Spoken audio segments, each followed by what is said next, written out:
fastest car out there today, really? I mean, firstly, congrats to the team, congrats to George.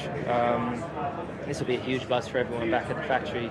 We didn't expect this weekend to be where we, especially after Friday, which was we were second off. So amazing work overnight on Friday night, and yeah, to get a 1-2 going into summer break is pretty spectacular. I wasn't expecting us to be as strong as we were. It felt great to get in the lead, and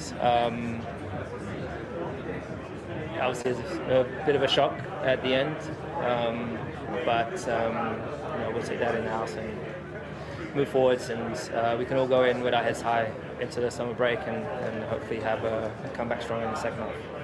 I mean, that was going to be my second point, actually, was that to be fighting your teammate for a 1-2 this weekend and in that race must be such a joy when you know where you've been and where this team have been over the last couple of years with the cars and not knowing. To be fighting George for a race win and your teammate, to know the car is that good, must be a nice positive for everyone. I know it's hard right now. For sure, it's a positive. I mean, for us to be, I mean, George wasn't really in my race for most of it, and so if the strategy had been done right, we wouldn't have been in my race, so we wouldn't have been having that. But it's great that at the end we do have cars that are so far ahead, and well, not far ahead, but like compete in the front. Can I pick up just on that then? You say he wasn't in your race. I know his one stop played out for him, but Toto's told us that they had to cover off Charles and Lando with you, and that's why it turned out the way it did. Yeah. It is what it is. It's done. I'm moving forward. I'm going to my break. I'm going to have a great time. Good. Have a good summer. Thanks. It's been 59 years since it's been a British 1-2 at this track. Has it? Okay. Yeah, oh my 1965. God. Yeah.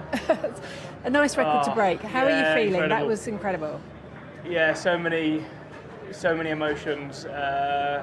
Super proud of the team. The car was so quick today, and really felt sort of at one with the car towards the end of that race, and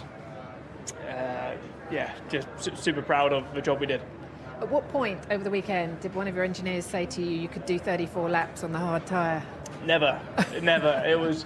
I think it just goes to show how challenging this sport is sometimes, because everybody spoke about the 2-stop. We were talking about the 3-stop as well, and suddenly, the tyres felt great, and I just sort of felt at one with the track, and there was no one ahead of me. There was no back markers in the distance, and it kind of felt like driving a simulator. And I got into this groove, and I was like, I don't see why the 1-stop shouldn't be possible. And I don't really know what more to say. At what point did you think I can win this and realise you were in challenging for the win? And then at what point did you ever get worried or nervous towards the end? Or did you? Well, I think it was like 14 laps to go. Lewis was about 9 or 8 seconds behind me. And I was looking at the gap, and I was sort of doing the maths in my head, and it was catching me like 3 or 4 tenths a lap. And I was like, I don't think he's going to catch me that easily. And if he does, it will only be at the end. So it was then when I started to believe, and I just felt really quite relaxed. And I don't know why so relaxed. I also want to acknowledge what a great race he did. He drove excellently. But yeah, the team have just done an amazing job to bring all these upgrades and put us in this position. And just finally for me, it's the question I asked him as well. To be battling your teammate now for wins after what you guys have been through with this car and with this team over the last few years must be a fantastic feeling. Incredible. Absolutely incredible turnaround. 3 wins and 6 races for us. We couldn't have dreamt of this at all. Enjoy your summer break. Thank you so much. It. Cheers.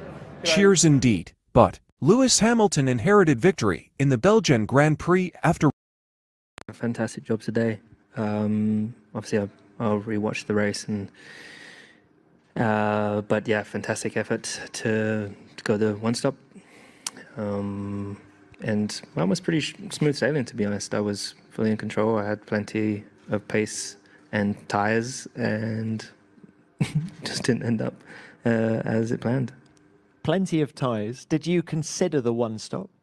I mean, I kept, if you listen, you could have heard what I said to the team most of the time, but I think the tyres were pretty good. I still had plenty of tyres. I was going quicker. I didn't want to stop. Tell us about the transformation in the car, because on Friday, both of you guys, I mean, to quote Toto Wolff, you were nowhere. How much better was the car today, and where was it better?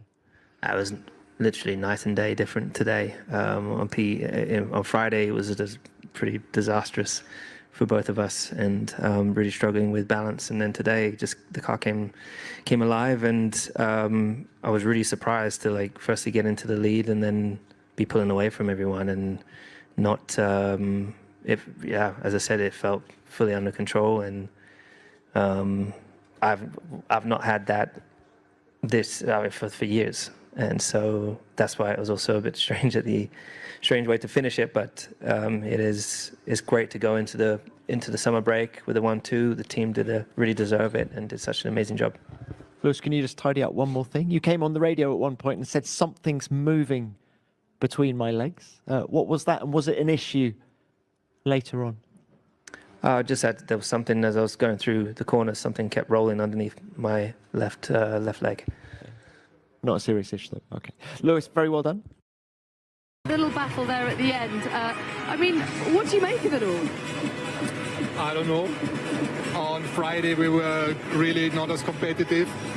So we were expecting a best-case podium, and then the team did really work well overnight in Brackley, and the engineering here at track took the right decision, and the car was good on one stop and it was good on two stops. Yeah, because you made changes. Lewis talked about those from Friday, but you almost didn't know what would come from those changes. So a very pleasant surprise. Yeah, I think overnight, Friday to Saturday, Shov, our chief engineer, said, well, I think we figured out what it is. And well, the decision was good. Toto, overnight, some of those changes that you did make were to the floor, right? Same floor that you guys had in Budapest. You came in this weekend with an upgraded floor, and then you opted to change it. You probably haven't had all the time to dig into the data yet, but how much do you think that change played a role, and how much do you think was actually track evolution over the weekend? Yesterday was wet. What do you think played into it? So yeah, we changed the floor, but I don't think that the new floor was bad. On the contrary, what we realized overnight is that we tripped over on a mechanical issue. And we thought that the mechanical issue, and from there on the car was better, but it's definitely that the new update is going to come on the car in Zandvoort. That wasn't the issue on Friday. So, Toto, we know George made that call. We heard on lap 26 saying, think about the one stop. I mean, you're going to have one pretty disappointed Lewis Hamilton there, because he did the hard work to get track position, get in the lead. He had a 12-second lead over George in the first stint. How are you going to explain that to Lewis in the debrief? Because I imagine his first question is, what happened there? Why didn't I get the one stop? Yeah, I think I'd like to have two winners today, but we had to cover Leclerc and Norris. I think it was Norris, Leclerc and Norris, because we would have been undercut, and that was the call. And George had nothing to lose. We were at P5. The one stop and the two stop were showing P5, so we just kept him out. It's so true, isn't it? When you say he had nothing to lose. Lap 26, yeah, you know what, I'm going to go for it. You could hear it in his voice, couldn't you, that he would just have to go for it. But he does seem to be able to manage those pressure situations better and better every time they come to him. How impressed have you been with the way he handled things today?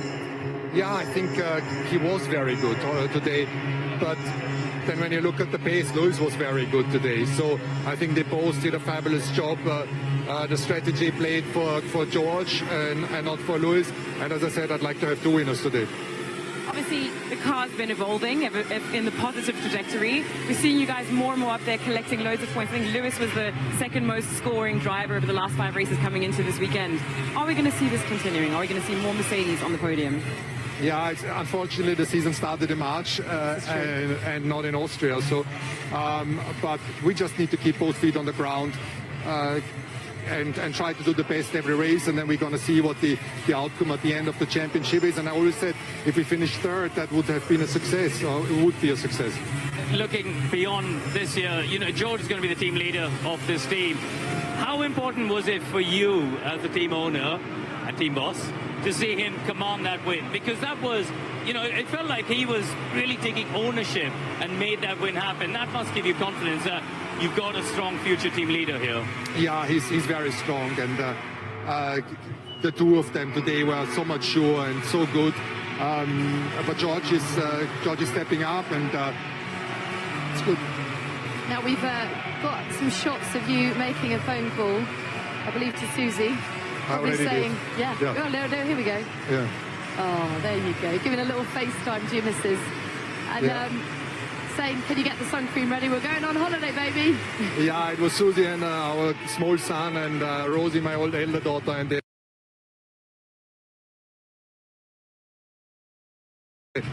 they were excited. I know you had a 12-second lead